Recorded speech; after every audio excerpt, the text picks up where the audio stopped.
What if an entire monumental chapter of human liberation, I mean, a story of an empire actually brought to its knees by the enslaved, has just been largely silenced? For what, over a millennium? It's a chilling thought, isn't it? Yeah.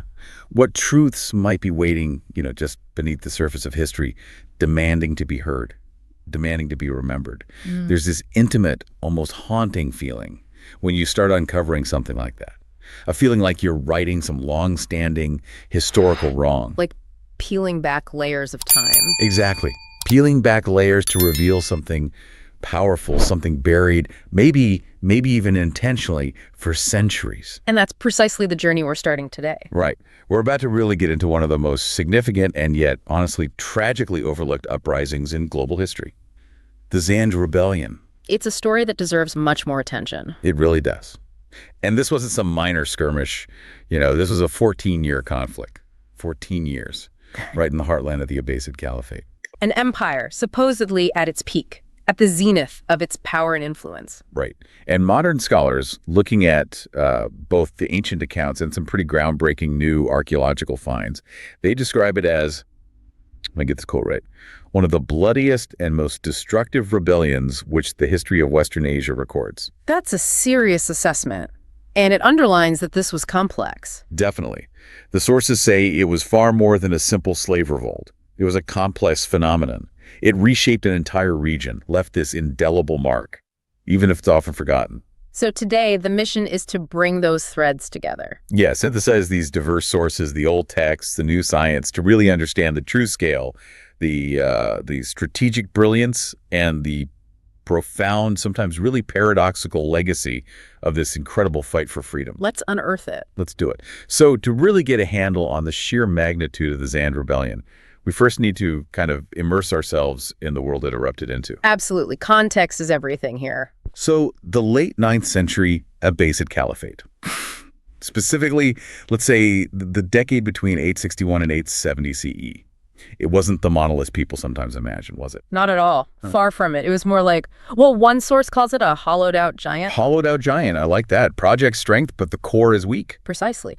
The core, the central government based in Samarra, the big new imperial city, it was deep in what historians call the anarchy at Samarra. Anarchy at Samarra. Sounds dramatic. It was a decade of intense political paralysis, just unprecedented instability. It stemmed from this brutal power struggle. Between who? Between the caliphs themselves, often young, maybe inexperienced, and their really formidable Turkic military commanders. The soldiers who were supposed to be guarding them. Exactly. Originally brought in as elite slave soldiers, but they'd gradually seized immense power. So imagine a rapid, violent succession of rulers. Assassinations. Constantly. Caliphs, powerful Turkic generals, top bureaucrats frequently assassinated. Caliph al-Mutawakkil, murdered in 861. Then a whole string of his successors met violent ends, often, like you said, at the hands of their own guards. Wow. So not just instability, like chronic, violent chaos right at the top. It was a state of constant fear and plotting in the capital. The atmosphere must have been just thick with tension, like a deadly Game of Thrones, but the throne itself is almost a revolving door. That's a good way to put it. And this chaos was made worse by a perpetual fiscal crisis, money problems. Always the money.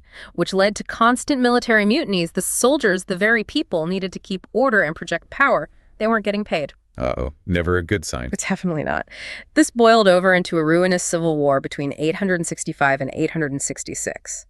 Different factions of the Turkic army fighting each other. So the army fighting itself. Yes. Pushing the government to the brink of bankruptcy, consuming all its attention and resources. The foundations of state power were literally crumbling. And this chaos in the center, it must have rippled outwards, right? To the provinces. Devastating consequences. The caliphate's grip on its vast provinces weakened significantly.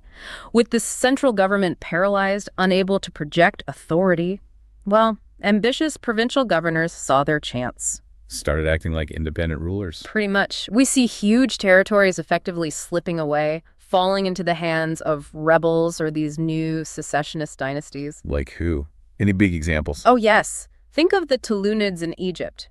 Ahmad ibn Tulun set up a formidable, basically independent state there. Okay. Or the Safarids in Persia, under Yaqub ibn al-Layth al-Safar, consolidated control over huge parts of Persia. So these weren't just minor rebellions. These were serious challenges. Absolutely. Formidable military powers, their own armies, minting their own coins, directly challenging Abbasid rule, and this created a vicious cycle. Also, Losing these rich provinces meant a drastic drop in vital tax revenues. less money coming in. Which made the fiscal crisis in Samarra even worse, crippling the government's ability to pay its remaining troops. Fueled even more instability and mutinies. Wow. Exactly. A downward spiral.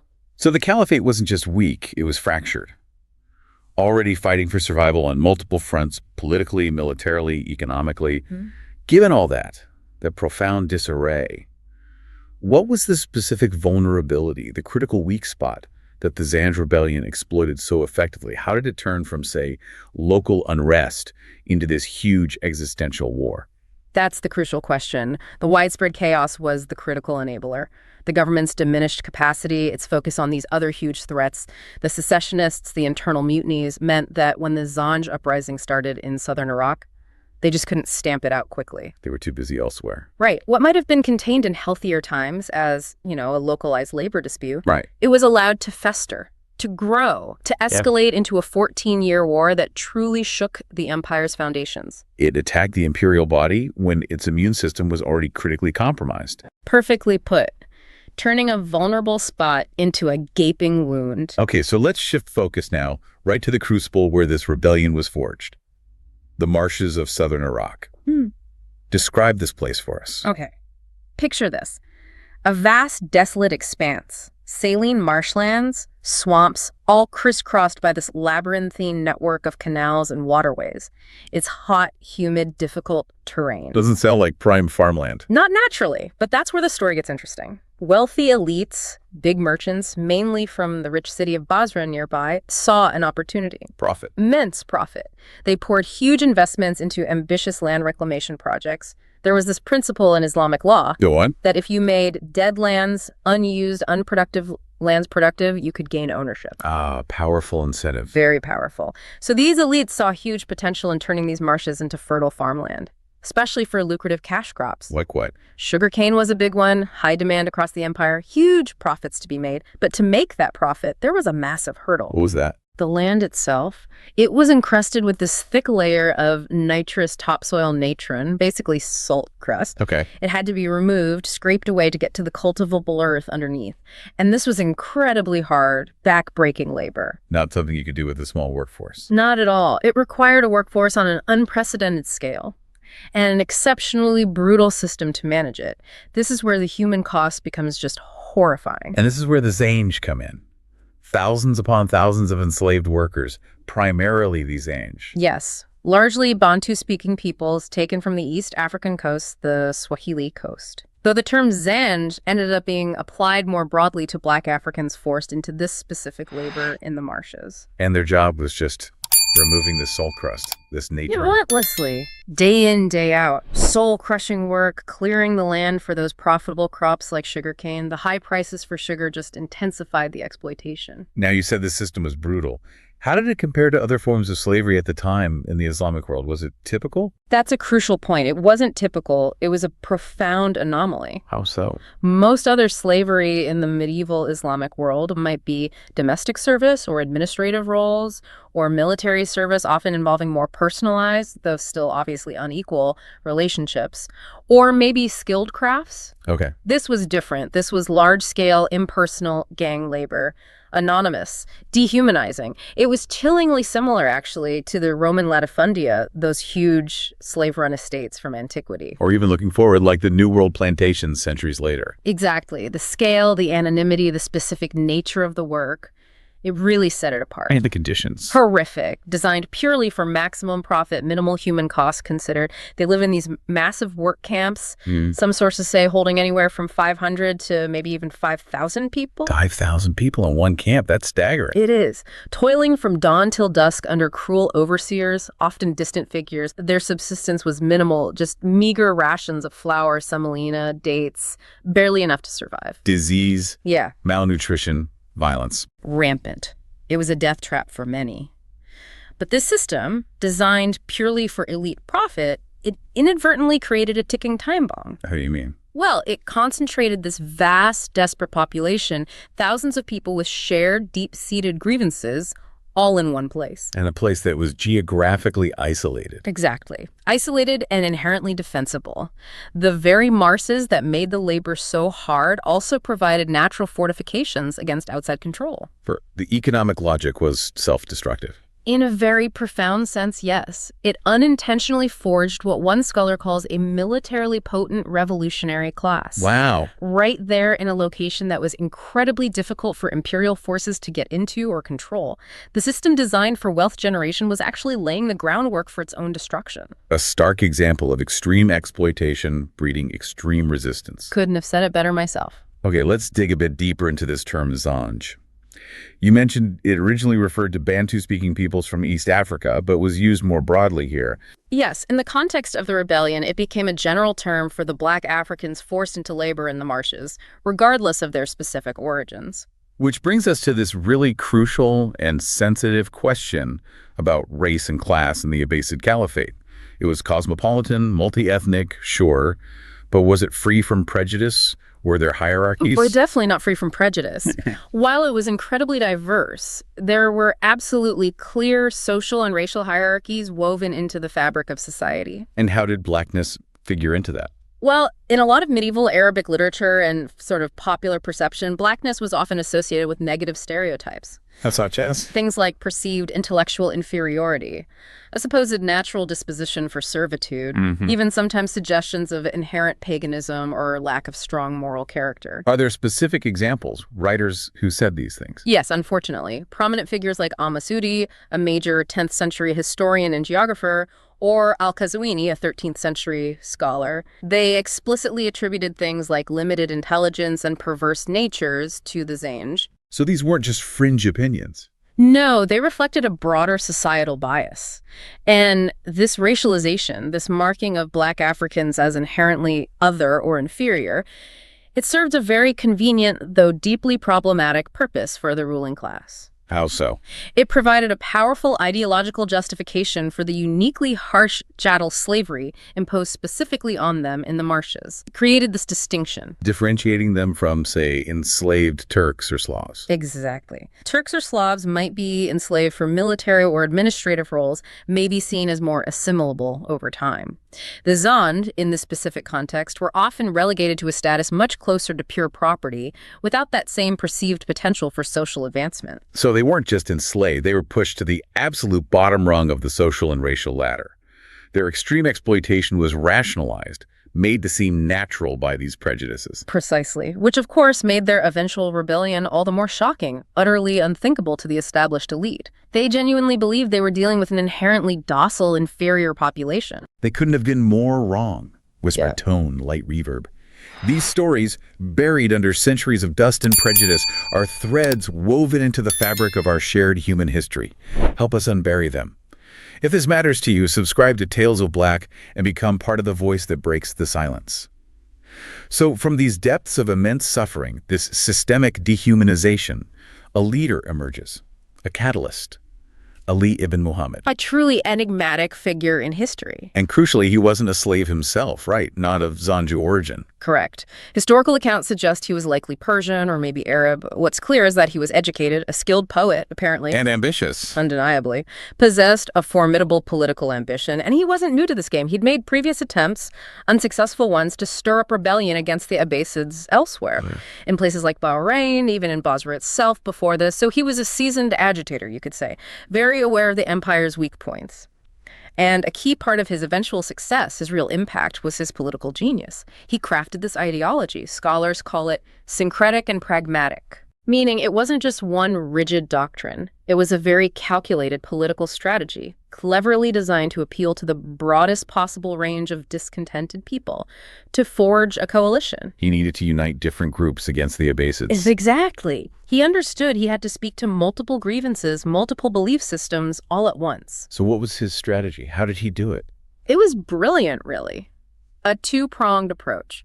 First, he claimed descent from Ali ibn Abi Talib, The Prophet Muhammad's son-in-law. Very revered figure. hugely revered, especially in Shiite tradition.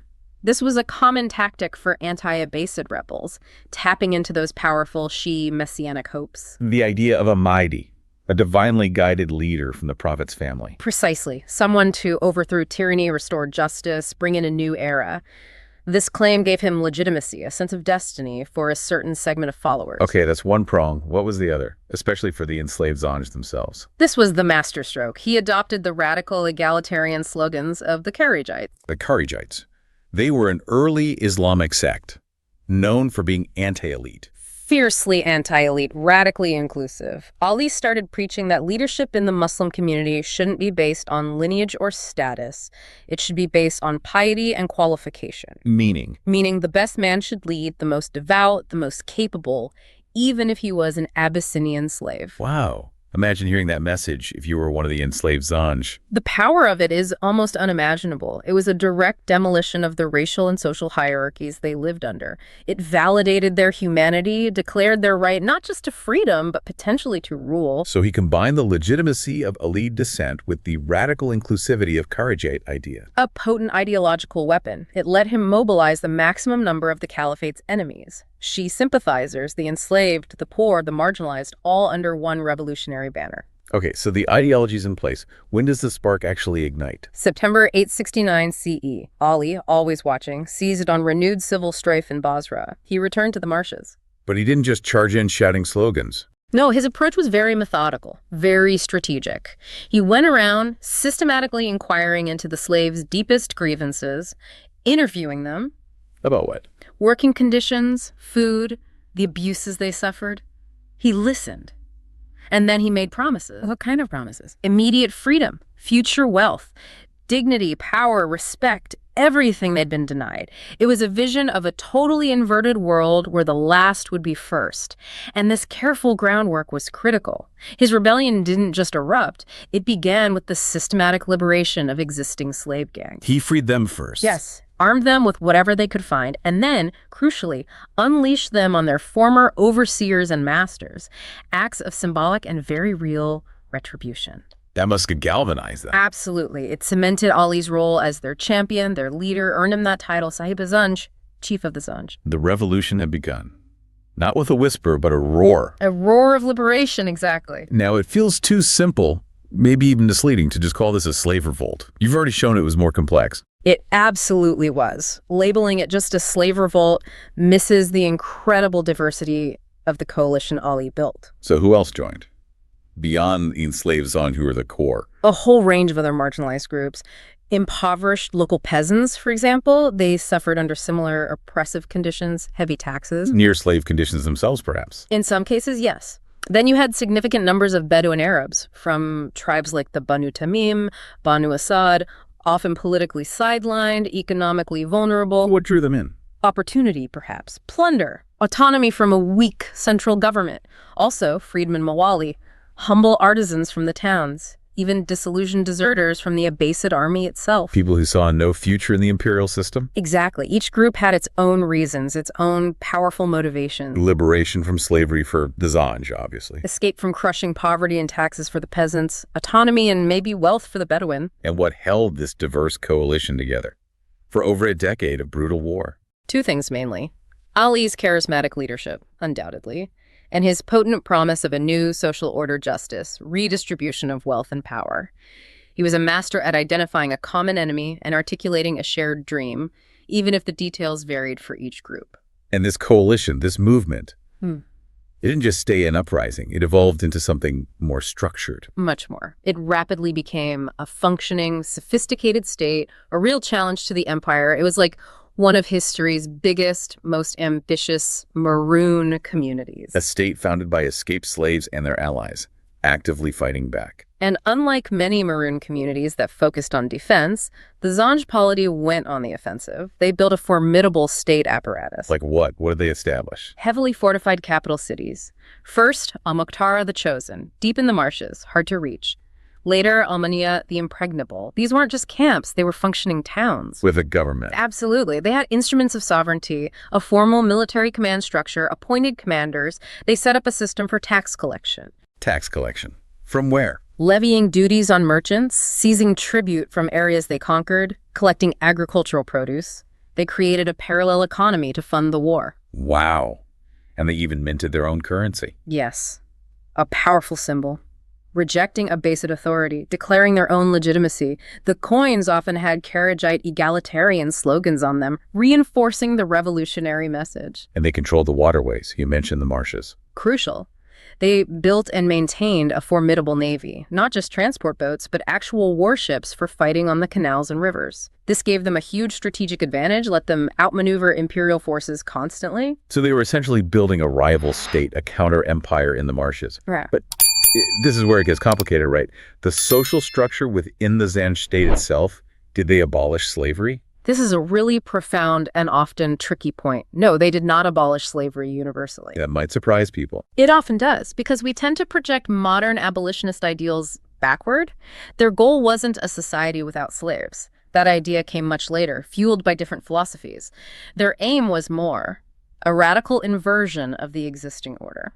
Meaning? The former slaves became the new masters. Historical accounts, though, we have to be careful, as they're often hostile.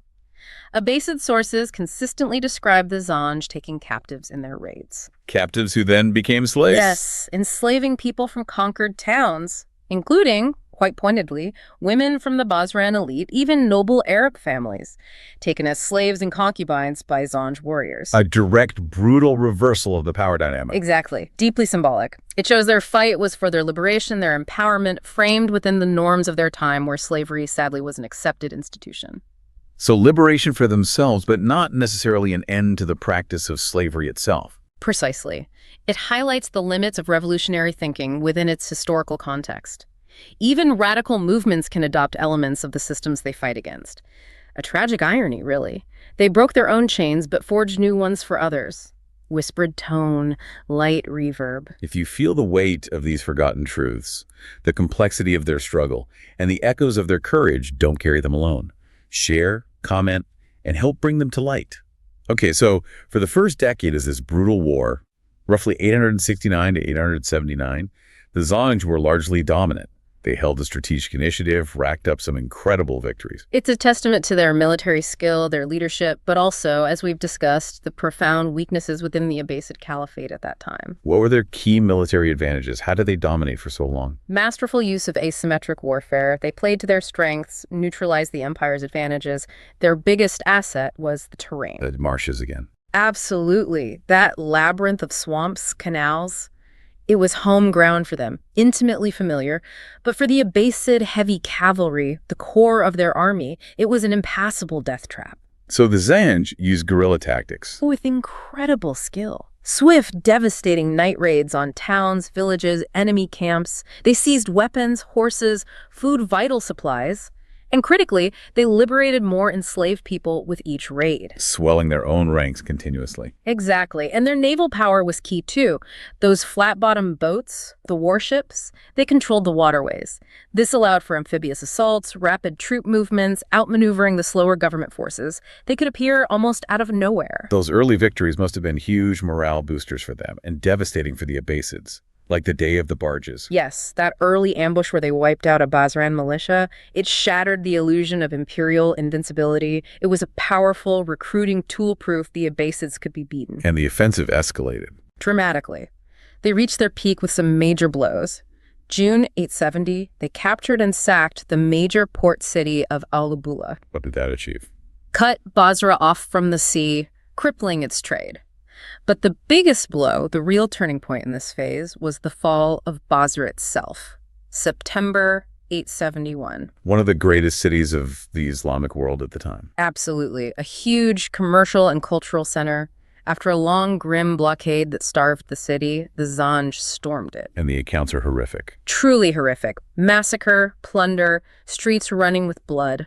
It cemented Zanj control over southern Iraq for the time being. But you hinted it might have been a strategic error in the long run. Arguably, yes. That level of brutality guaranteed the Caliphate's absolute, undying enmity. It ensured that once the empire could focus, the response would be utterly ruthless. No compromise possible after that. But for almost another decade, the Abbasids couldn't fully focus. Correct. They were still consumed by the anarchy at Samarra, internal chaos, and crucially, the very serious threat from the Safavids in Persia.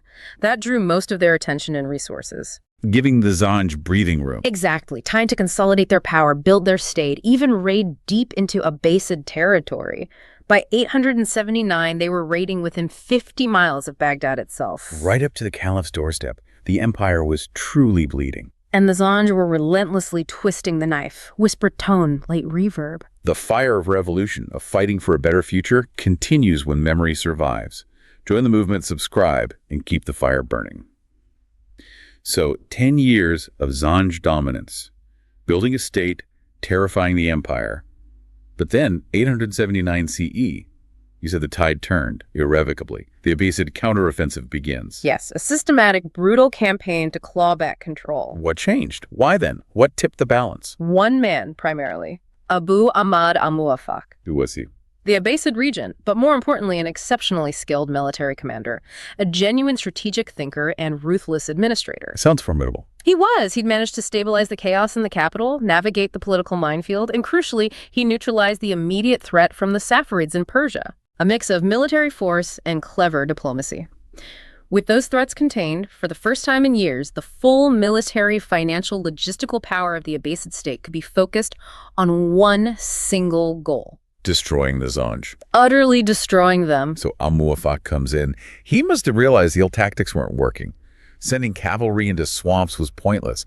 What was his new strategy? That was his brilliance. He completely abandoned the conventional approach. He didn't try to beat the Zanj at their own game in the marshes. Instead, he shifted to a completely different kind of war. Which was? A methodical, grinding war of attrition. He understood the empire's biggest advantages were resources, manpower, logistics. If applied systematically, patiently, relentlessly, they would eventually crush the rebels, no matter how brave or skilled. It was a long game. Played with grim determination. So what did that look like on the ground? Several key things. First, a massive naval buildup. He commissioned a huge fleet of warships and transport vessels. To challenge the Zanj navy and move troops. Exactly. Essential for getting troops deep into the marshes and, crucially, securing supply lines for a long campaign. Second, the advance was slow, painstaking, systematic. Not just pushing forward. No. They cleared canals, often using forced labor. They meticulously destroyed Zanj boats and fortifications as they went. They built their own heavily fortified positions along the route. They were literally changing the terrain to suit them. Draining marshes, cutting off waterways, taking away the Zanji's natural advantage. Precisely. Denying them the environment that had protected them for so long. And I read he built a whole new city as a base. Astonishing, isn't it? To sustain this long siege, maintain constant pressure, he ordered the construction of a huge fortified city, al-Muwaffaqiyah, Built right opposite the Zanj capital. directly opposite al-Muqtara, a massive, unassailable forward base for his army. It signaled they weren't leaving, ever, until it was over. That's incredible commitment. But it wasn't just military force, was it? He used psychological warfare too. Highly sophisticated psychological warfare. He knew the Zanj coalition relied on loyalty to Ali ibn Muhammad and the promise of victory and spoils, so he worked to undermine that. Oh. By offering incredibly generous terms to defectors, immediate amnesty, big cash rewards, prestigious gifts like fancy silk robes of honor. To any Zanj fighters or commanders who switched sides. Yes, and it worked remarkably well. It sowed suspicion, eroded trust within the rebel ranks, discord. It steadily drained their manpower from the inside out. Smart and ruthless. Many must have seen the writing on the wall with the empire's renewed strength. Many did. They chose defection over certain defeat. So this combination of overwhelming force, changing the terrain, and psychological warfare, Yeah. it all led to the final showdown. The grueling climax. A brutal 2-year siege of the Zanj capital, al-Muqtar, from 881 to 883. 2 years. Yes, the city was incredibly well fortified, fiercely defended. It was bloody urban combat, building by building, street by street, vicious fighting, huge casualties on both sides. And the end. The final assault came in August 883. Abbasid forces, reinforced by fresh troops from Egypt, finally overwhelmed the last pockets of resistance. Al-Muqtara fell. And Ali ibn Muhammad. Killed in the fighting, his head was cut off, taken triumphantly back to Baghdad, a gruesome symbol that the 14-year rebellion was definitively, brutally over. The empire had asserted its authority again. But at what cost? An immense cost. Whispered tone, light reverb, slightly more urgent. Imagine paying for your own freedom, not just with blood and unimaginable suffering, but with generations of economic and racial subjugation. If that enrages you, don't let it stay hidden. Speak, share, remember. So the fighting stops, the rebellion is crushed. But the Abbasid Caliphate isn't restored to its former glory. You said the cost was immense. What were the scars left by this 14-year war? The scars were deep, and they profoundly reshaped the region. First, the human cost. Staggering. Any numbers? Exact figures are impossible, but estimates run from tens of thousands, maybe even hundreds of thousands dead. Fighters, civilians, enslaved people, soldiers on both sides. And the land itself, southern Iraq. Utterly devastated. It had been a vital agricultural heartland. Major cities, Basra, Wasit repeatedly sacked, burned. Populations massacred or displaced. The fabric of urban life torn apart. What about the environment, the economy long term? Also, profound damage. That intricate network of irrigation canals, the lifeblood of agriculture there, destroyed or just fell into disrepair during the war. Countless villages abandoned. Widespread, long-term depopulation. So the traditional story from the medieval historians was that the region just never recovered. Permanent decline. That was the dominant narrative for centuries, yes. Based largely on those chroniclers, often part of the Abbasid elite or sympathetic to them, they painted a picture of total permanent economic ruin, especially for Basra. But modern archaeology tells a different story, or at least a more nuanced one. Exactly. This is where it gets really fascinating. Recent archaeology has significantly challenged that narrative of total collapse. Now, what techniques? One key method is optically stimulated luminescence dating, OSL dating. Okay, what does that do? Basically, it allows scientists to determine the last time sediment grains, like in soil from old fields, were exposed to sunlight, so you can tell when land was last cultivated. And what did the OSL dating of old agricultural ridges in the marshland show? Something remarkable. It showed that cultivation didn't just stop in 883 when the rebellion ended.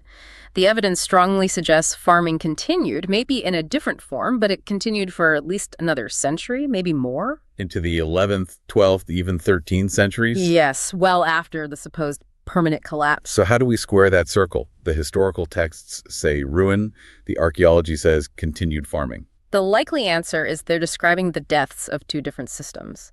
The medieval chroniclers, writing from the elite perspective, were lamenting the destruction of their world. Their profitable estates, their trade monopolies, their slave-based agro-industry. Precisely. The death of Basra as that kind of wealthy, elite-controlled center.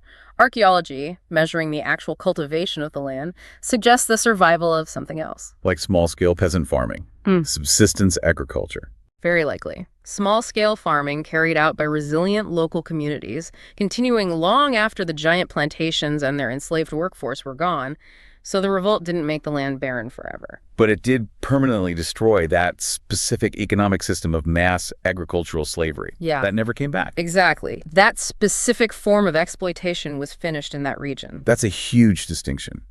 Now, what about the impact on slavery itself more broadly and on racial attitudes? You mentioned a tragic, Pyrrhic legacy. Right. This is where the paradox lies. The rebellion's main long-term success, if you can call it that, was making that specific model, large-scale, gang labor, agricultural slavery in those marshes, completely untenable. Why? Too dangerous. Too costly. All of the above. The trauma of the war, the immense financial costs, the clear, undeniable danger demonstrated over 14 years. It was a permanent deterrent. No one tried to rebuild that system there again. In that specific way, the Zanj won. But, and here's the paradox, slavery itself wasn't abolished. No. That's the tragedy. Slavery continued throughout the Abbasid lands and the wider Islamic world for centuries. The slave trade, including from East Africa, persisted. It just shifted. Shifted to what forms?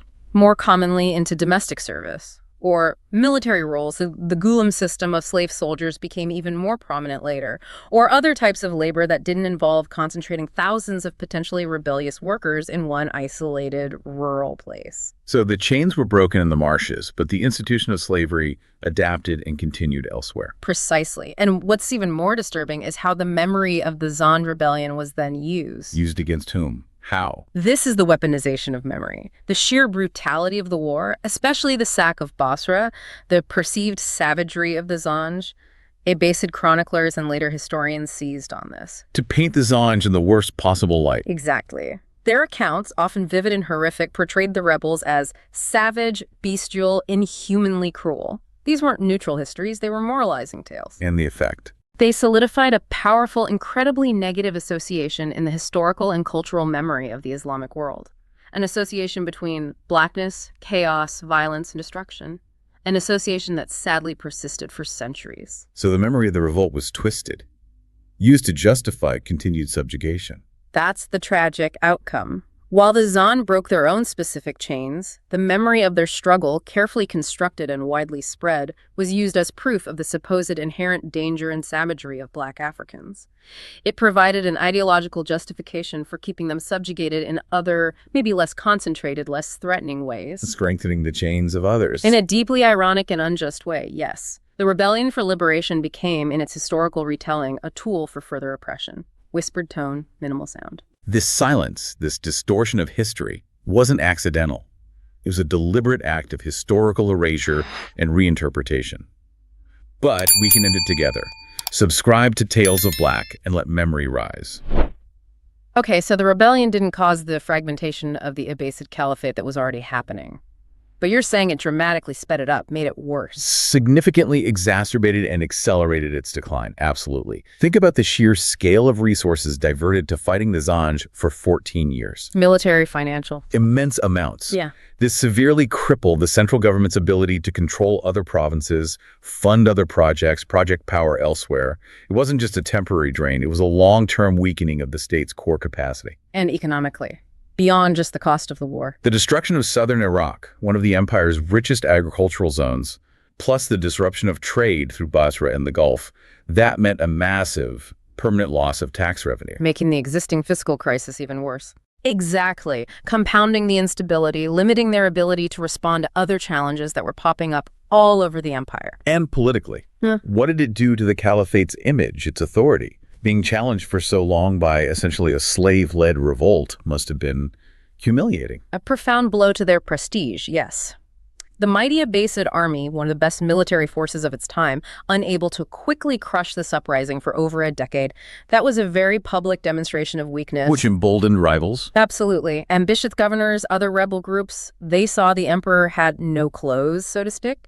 It eroded the caliphate's authority both internally and externally. So yes, the Abbasids eventually won the war against the Zanj. But it was a Pyrrhic victory. Extremely costly.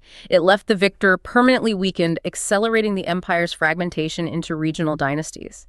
Even in defeat, the Zanj delivered a crippling blow to the heart of Abbasid power. Whispered tone, firm. This isn't just about history, it's about justice. Help keep these stories alive. So, this towards the present day, it feels really important to emphasize how modern efforts, scholarship, archaeology, are actively pushing back against those old, hostile narratives. We're not just retelling the story, we're fundamentally changing how we understand it. That's a vital point.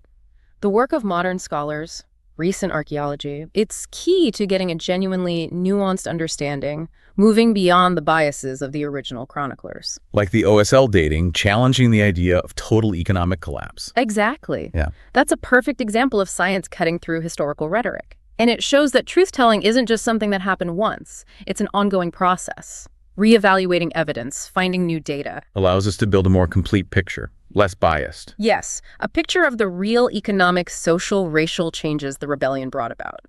We get beyond just accepting the politically charged accounts of writers who had an axe to grind and uncover a much more complex reality.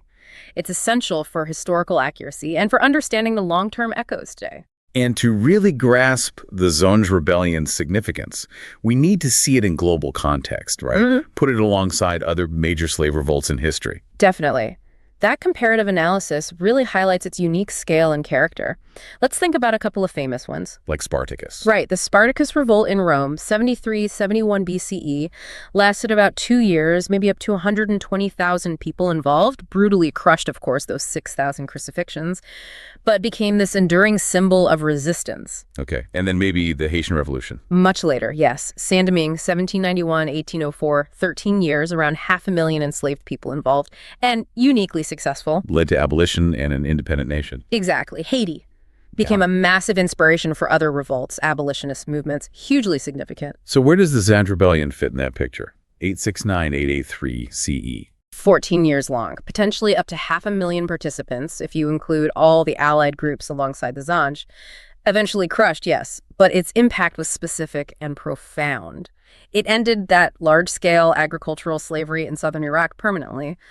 Though, as we've discussed, it also tragically hardened racial attitudes and had complex economic consequences. So putting them side by side, what makes the Zanj Rebellion stand out, its unique features? Well, the duration, first off, 14 years is extraordinary, much longer than Spartacus. And its ambition was different. How so? Spartacus led a mobile army seeking escape or perhaps conquest elsewhere. The Zanj were building a state, fortified capitals, currency, navy. It was a much more sophisticated political and military enterprise. Its goal wasn't universal abolition like Haiti. No, its goal seems to have been social inversion within the existing framework where slavery was accepted, former slaves becoming masters. That reflects its specific time and place, not necessarily less revolutionary spirit, but different historical conditions. So even if it's famous in, say, Western history books, Its extraordinary scale, its remarkable longevity, and its devastating impact on one of the world's great empires absolutely secure its place as one of the most formidable and significant slave uprisings in world history. It wasn't just a regional conflict. It shook an empire to its core and left a complex legacy that echoed for centuries.